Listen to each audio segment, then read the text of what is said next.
this evening I shall explain about 3 stages of mental defilements or Kilesa. As you know, the aim of mental training or meditation is to purify the mind.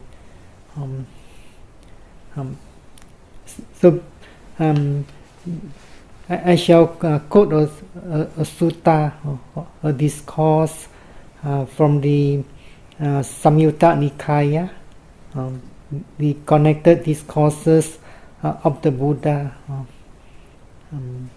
By what is the world led around? By what is it dragged here and there? What was the one thing that has all under its control? So the answer is the world is led around by mind. By mind is dragged here and there. Mind is the one thing that has all under its control. So it's important to mindful of the mind. In accordance with the explanations of commentaries, those who come under the control of the mind are subjected to all kinds of obsessions. For example, one could be obsessed by all kinds of sensual objects, and when they are indulged in all kinds of sensual pleasures, they sometimes it could become a cause to commit evils and taking birth in the state of loss.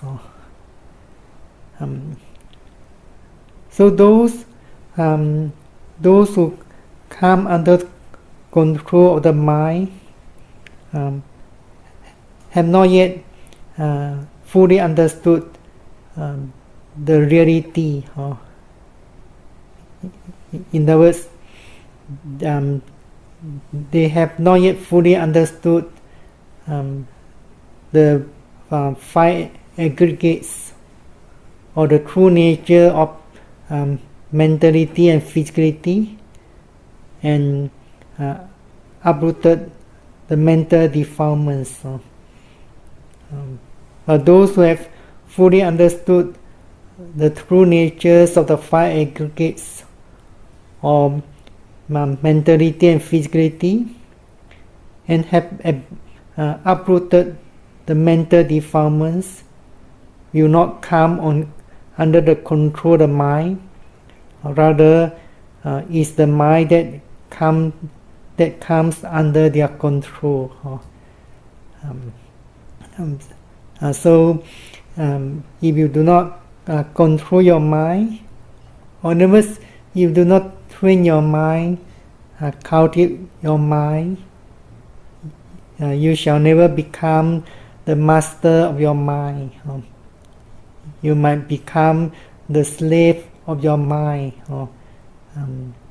which is obsessed by sensual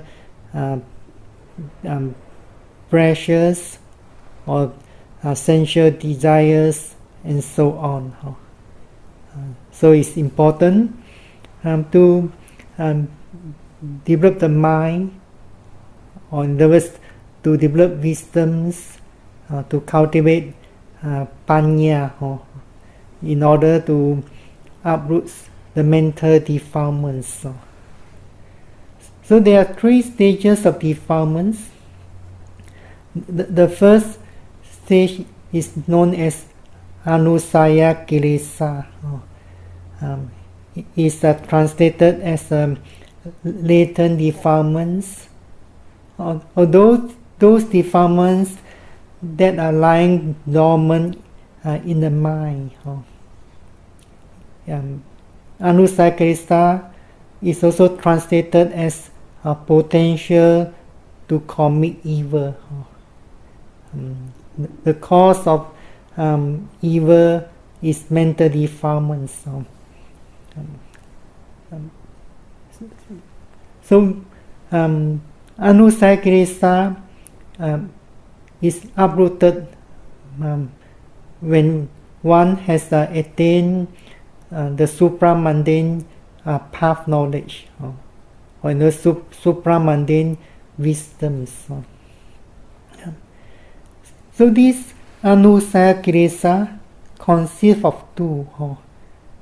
The first is known as Santana Anusaya Kilesa. The potential defilements lying dormant in oneself. In the words, in the continuum of these five aggregates. As you know, a person, a being, an I or you,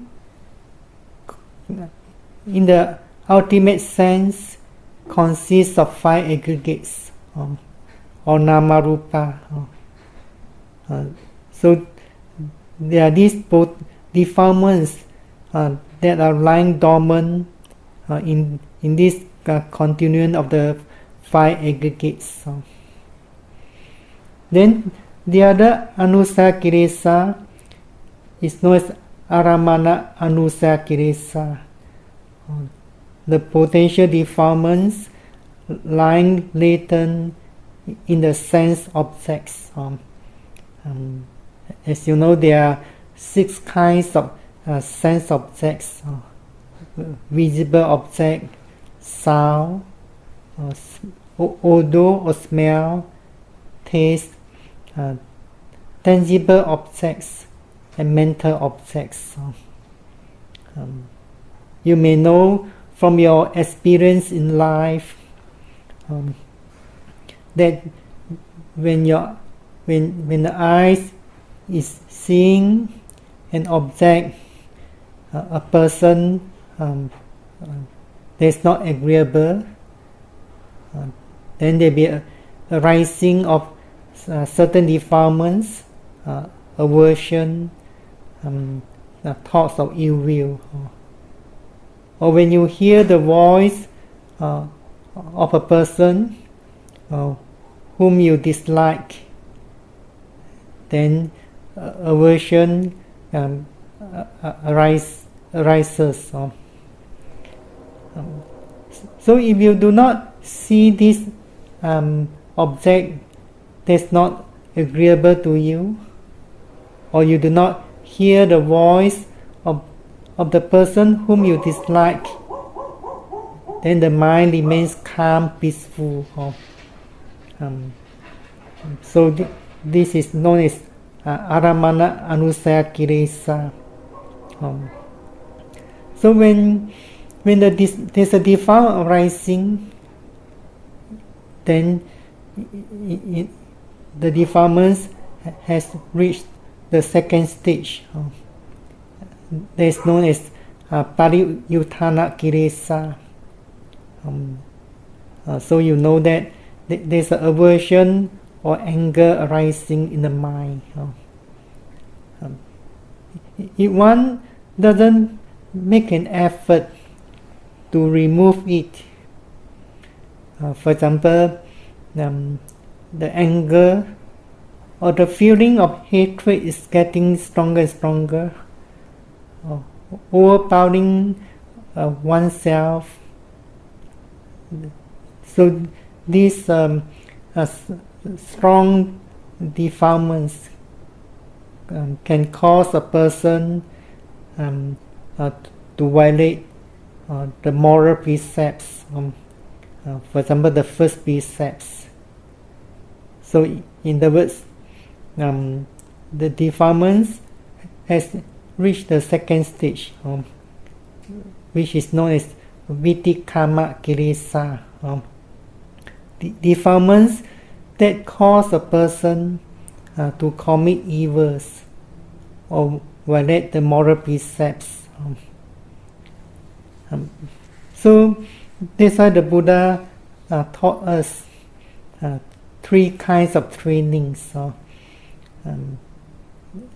In fact, the teachings of the Buddha consist of 3 kinds of training.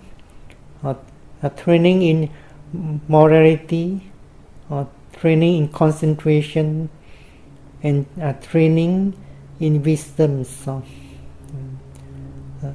The aim of training in morality is to overcome the 3rd stage of mental defilements, Vitikama Kilesa.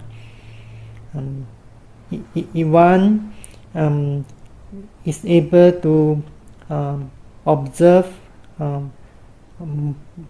morality firmly, then one could prevent oneself from committing all kinds of evils.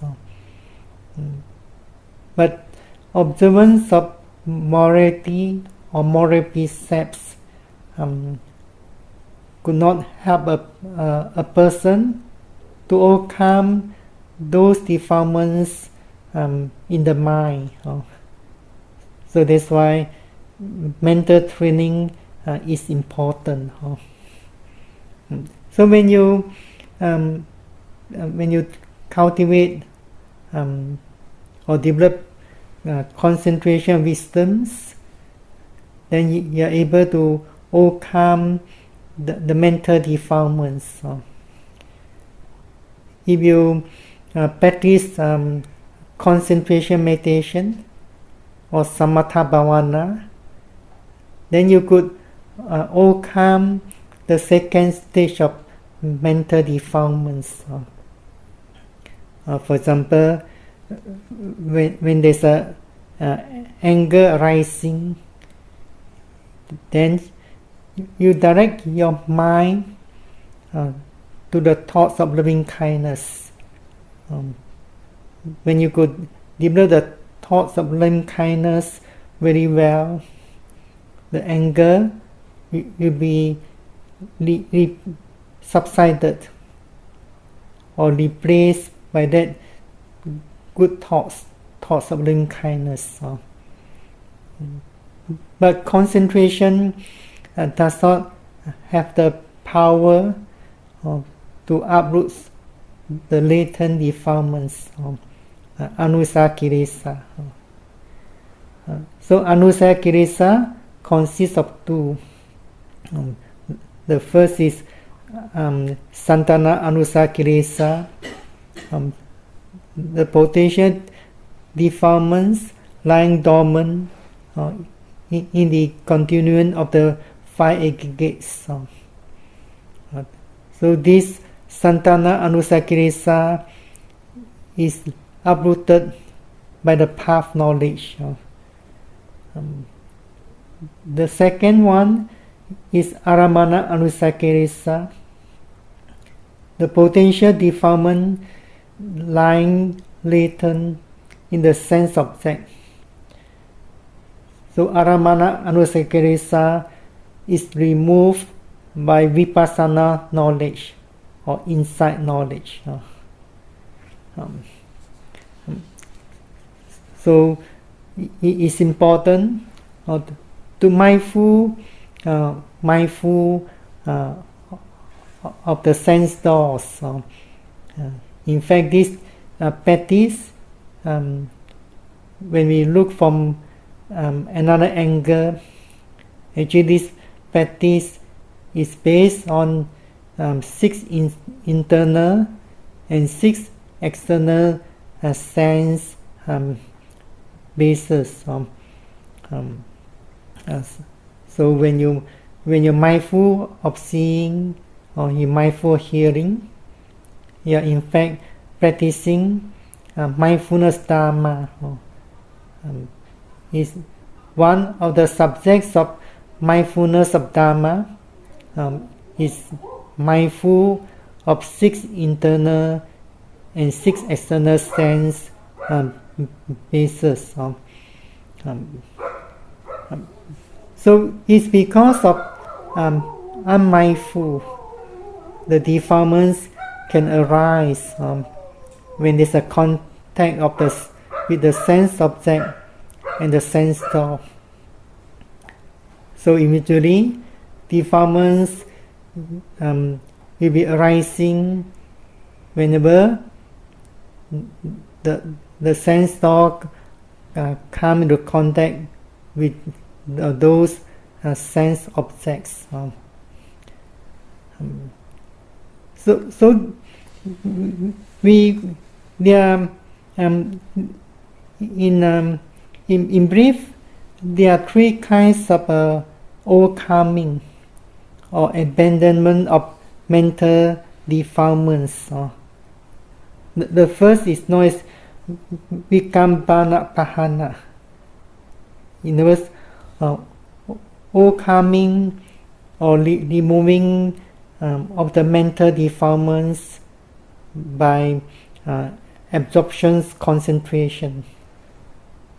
So when a meditator is able to develop deep concentration by the practice of samatha, then the defilements is suppressed by that deep concentration, for example, the absorption concentration. So the defilements is not able to arise. But when the meditator who is practicing concentration meditation has stopped the practice, then there's condition for defilements to arise again. So this is known as Vipassana, overcoming or removing of the defilements temporarily by deep concentration, such as absorption concentration. Then the defilements that's arising due to the sense object is removed by Vipassana knowledge or insight knowledge. So this way of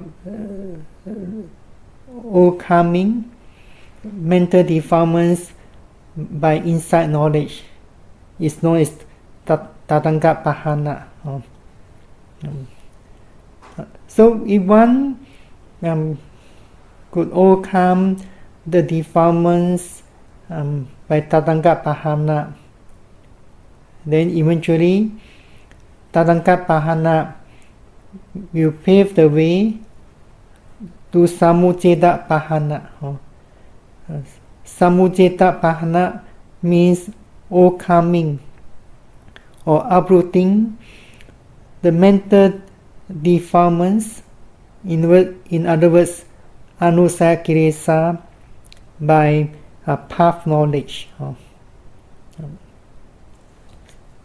So in other words, if one is not able to overcome Aramana Anusaya Kilesa, then it's difficult to uproot Santana Anusaya Kilesa. So meditators need to overcome the defilements arising due to these sense objects.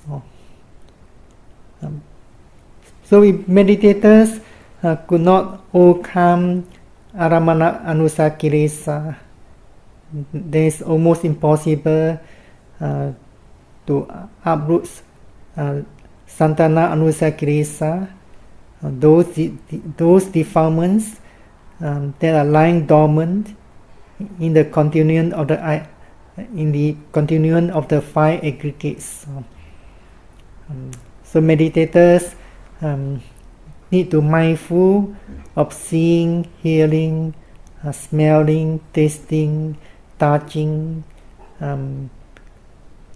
thinking, or when the mind is cognizing a mental object, an image, or memory. So it's important to mindful of them as they really occur. It's because of unmindful, then meditators might cling to this sense of sex. So you may know from your experience, when you see a visible object, when you hear a sound, when there's a smell, and especially when there are various mental objects, such as the image of your enemies, or memories. You may know from your experience that certain mental objects give rise to emotional feelings and mental defilements, such as anger, thoughts of ill will. So no one can remove these defilements for you. You yourself have to follow the path or the way shown by the Buddha. That's by the practice of the four foundations of mindfulness. If meditators are not willing to look at their mind, to mindful of various mental states, then they do not know their mind. They could not understand their own mind. They could not liberate their mind from all kinds of defilements. So sometimes meditators have to face with it. Instead of directing the mind back to the basic object or to other phenomena. At the beginning of the practice, mindfulness is not yet strong. So certain mental objects, as well as the defilements, could be overwhelming, just overpowering oneself. So one needs a lot of patience and courage, and be mindful and note them repeatedly. Although we understand that all phenomena are not permanent, all phenomena subject to arising and passing away, but it's not possible to overcome our perceptions of permanence. It's because when you hear from others, when you read the books, what you have gained is known as second knowledge. In other words, knowledge without any experience. So that second-hand knowledge is not able to help you to remove or overcome the mental defilements, as well as the emotional feelings. We only could overcome the defilements or uproot the defilements by first-hand knowledge. So this first-hand knowledge is gained through personal experience or direct experience. So in other words, only by the practice of mindfulness, be mindful of whatever mental object that's arising at that present moment, or whatever mental defilement that's arising at that moment, and note it as it really occurs. Then you come to gain direct knowledge.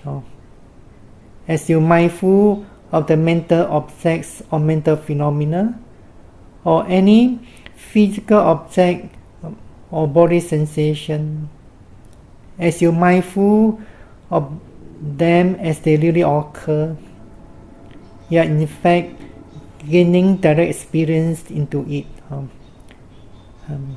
You do not have to conceptualize your experience. You are merely paying full attention to your direct experience or personal experience.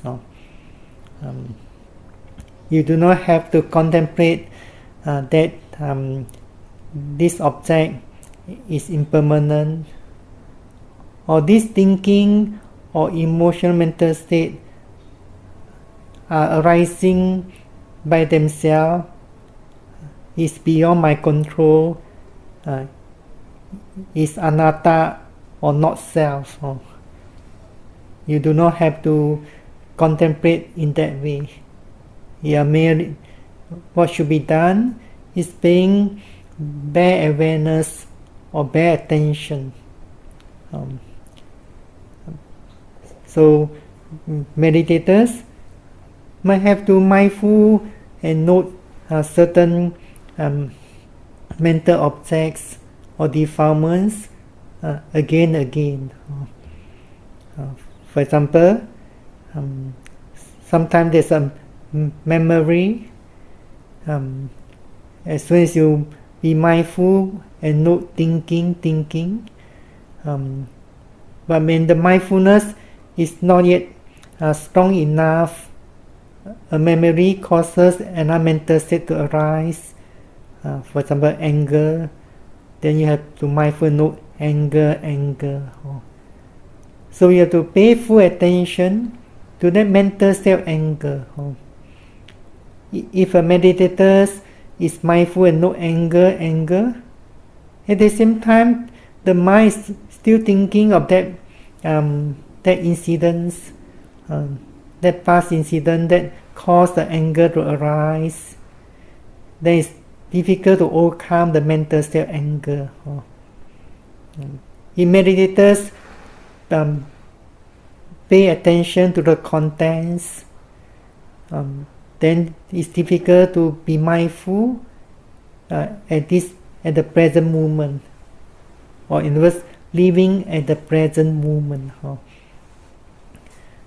When there's a past memory arising, if meditators could mindful and note it as a thinking process that's happening at that moment, then meditators are still living at that present moment.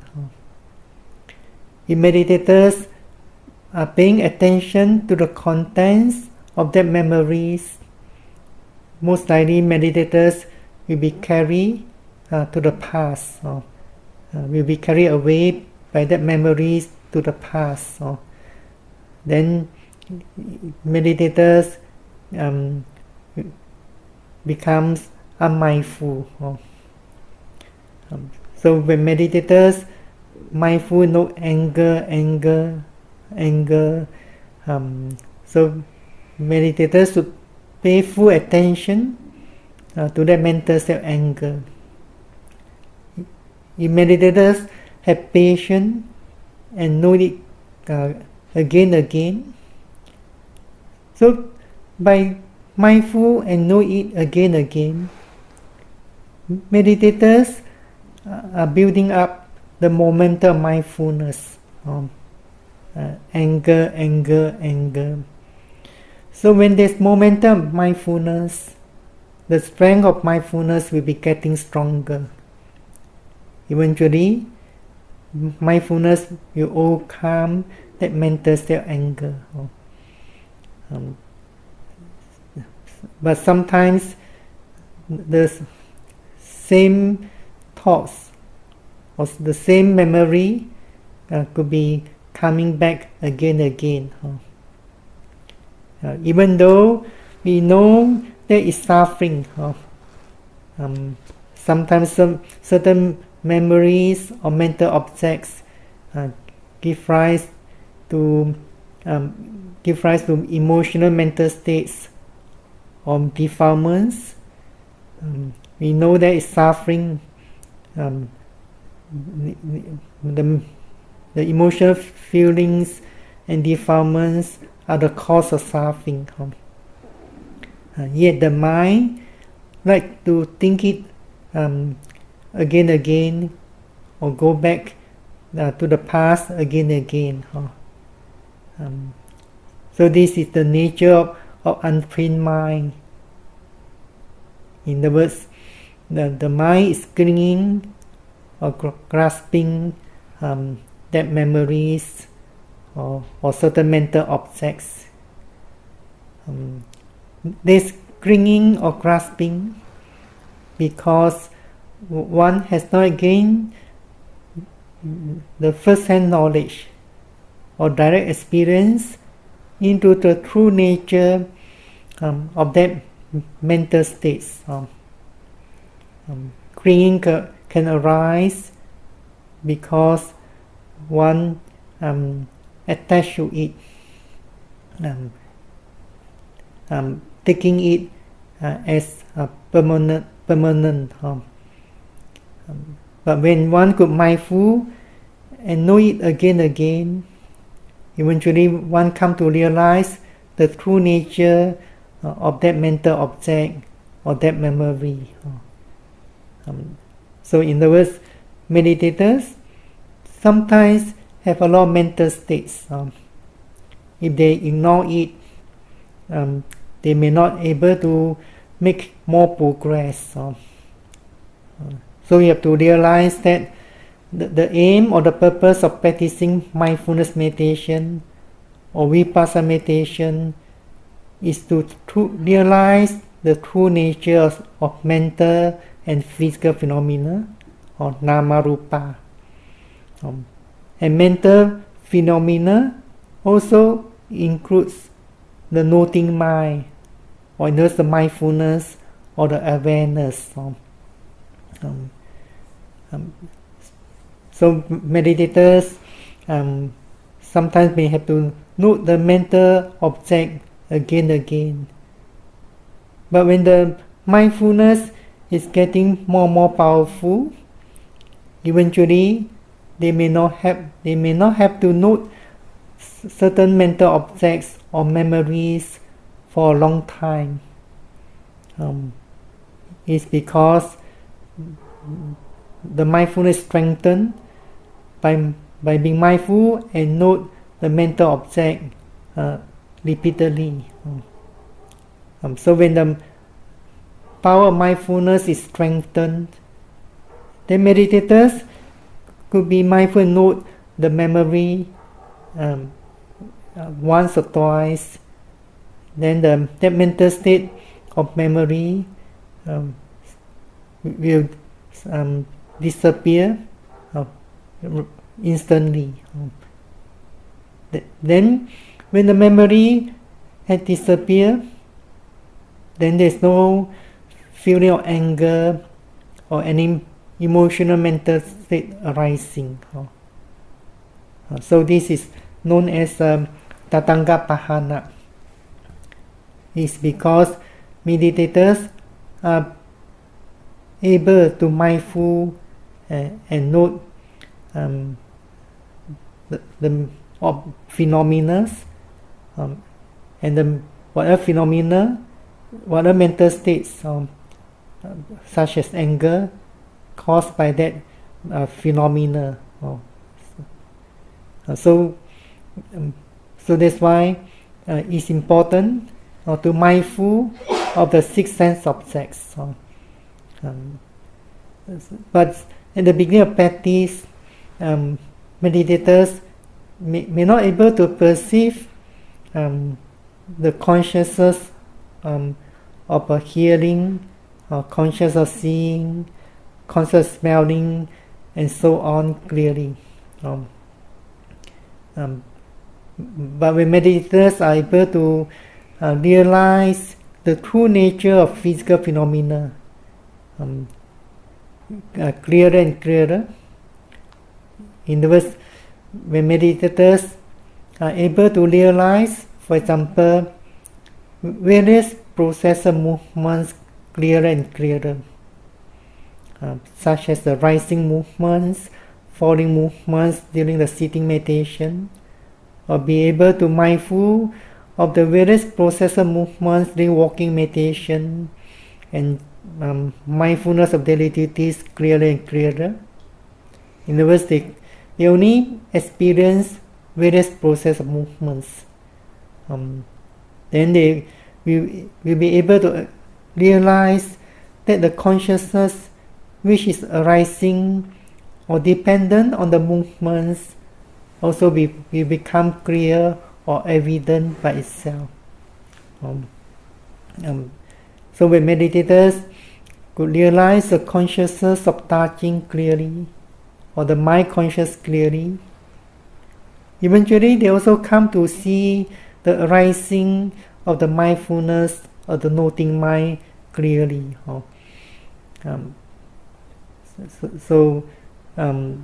As for example, when there's a sound, if the mindfulness is not sharp and strong, meditators could not perceive the consciousness of hearing clearly. The attention of mind would have gone to the sound, paying attention to the sound. So meditators still have to mindful and note hearing. If the sound is very persisting, meditators may practice indifference, in thus not paying any attention to the sound. They may direct their attention back to the objects or phenomena that are internal. But when mindfulness is getting more attentive and precise, meditators could perceive the arising of consciousness clearly. When there's a sound, then there's arising of consciousness of hearing. The meditators will be able to note hearing very precisely. As you know, consciousness, the arising and passing of consciousness on the mind is 7 times faster than a physical process. So then when your mindfulness is getting stronger, you could perceive the arising of the mindfulness awareness that note the hearing consciousness. If your mindfulness is getting stronger and stronger, you may come to realize there's another process of awareness that note the awareness or the mindfulness, or the first process of awareness. For example, when there's a conscious hearing arising, then the noting mind or awareness will be arising, knowing the consciousness of hearing. But that consciousness of that noting mind or awareness that noted the conscious hearing, it also can become an object for the following process of awareness or the knowing mind. knowing the arising of this noting mind that noted the consciousness of hearing.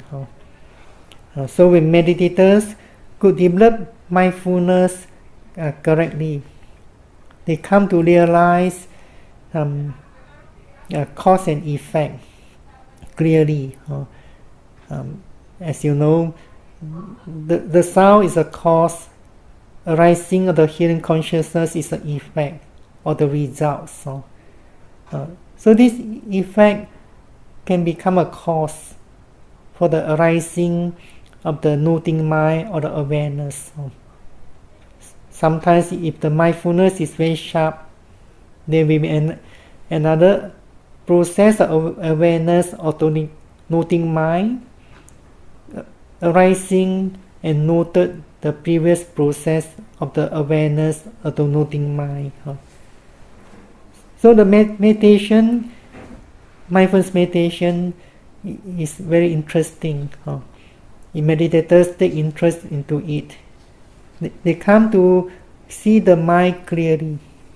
They come to see their mental state clearly. They come to know their mind well. Then they can learn from their mental states. When you mindful of your thoughts, your memory, you may learn a lot from them. All these memories due to the actions or your speech done in the past. So that's why a famous Buddhist scholar, the well-known Buddhist scholar, Venerable Nyanaramsi Thera, in his writing say that the teachings of the Buddha is a doctrine of the mind, and mindfulness is the only way to know the mind. The mind is very near to us, but because we do not know our own mind, so it seems the mind is very far away from us, unknown to us. So mindfulness is a way to know the mind. Mindfulness is the only way to shape the mind or to mold the mind. In other words, the mind could be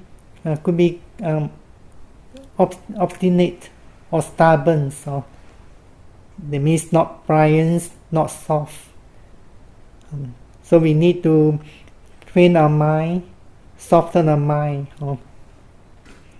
And mindfulness is the only way to liberate the mind, because the mind is full of bondage. So mindfulness is the only way to free the mind from all kinds of bondage. So mindfulness is the only way to liberate the mind. So the first thing to overcome is the defilements or causes caused by various sense objects. So we overcome Anapana Anusaya Kilesa by Tadanga Pahana. So this Tadanga Pahana, in other words, when one gains, when meditators have gained various insight knowledge, this insight knowledge overcoming Anapana Anusaya Kilesa, then it will pave the way to the attainment of Samuccaya Pahana. In other words, uprooting the latent defilements by path knowledge or supramundane wisdoms. So in other words, mindfulness mindful of the mind is always important. But if there's no mental states, the meditators should be very mindful of the body phenomena or body sensations, whichever is more distinct. If meditators only emphasize on one object or certain phenomena and could not realize the mental state or mental process clearly, then they could not make more progress. So if you wish to become the master of your mind, then you should be patient with your mind and have courage to mindful and note whatever mental objects or whatever sense objects that give rise to mental defilements or emotional feelings.